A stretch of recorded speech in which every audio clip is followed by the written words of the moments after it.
এই সময় দেখবেন আমাদের অনেক আত্মীয় স্বজন কিংবা আমাদের চাচা ভাতিজা অথবা ভাগিনা, তারা এই দিনটাকে কিংবা আপনার ছেলেকে এই দিনটাকে খুব ভালোভাবে তারা কি করে, উৎসব করে।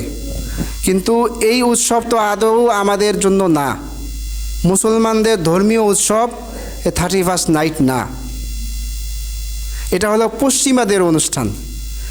যেই পশ্চিমারা আপনার ওপেনলি সব কিছু করে, ছেলে ছেলে বিবাহ করে, মেয়ে মেয়ে কি করে, বিবাহ করে।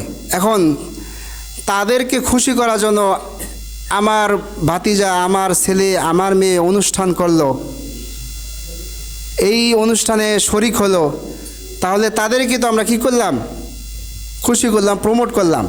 এই প্রমোট করার কারণে তাদের সাদৃশ্য আমরা কি করলাম, অবলম্বন করলাম। এখন আমরা হয়তো বা অনেক সময় অনেক কথা বলি যে আমার ভাতিজা একটু ছোটো মানুষ, অনুষ্ঠান করতেই পারে, আমার ভাগিনা অনুষ্ঠান করতেই পারে। কিন্তু আল্লাহ তাআলা কি বলছেন সূরা আহজাবের মধ্যে বলেন, وقالوا ربنا إنا أطعنا سادتنا وكبراءنا فأضلونا السبيل।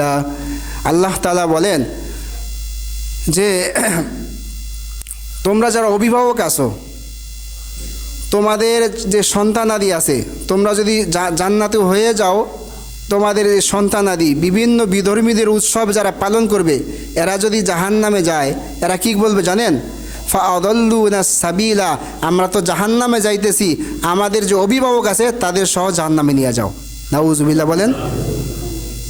এখন আপনারা কি বলবেন বলেন, যে তারা অনুষ্ঠান করুক, সমস্যা কি?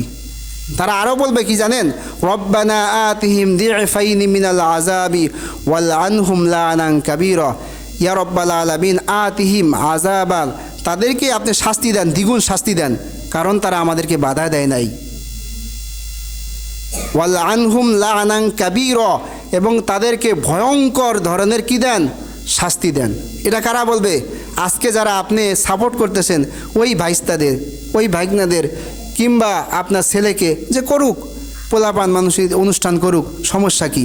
এই বিধর্মীদের উৎসবে যারা আপনারা প্রমোট করতেছেন, তাদের বিরুদ্ধে আপনার ছেলে মেয়েরা কাল হাসরের ময়দানে সাক্ষী দিবে।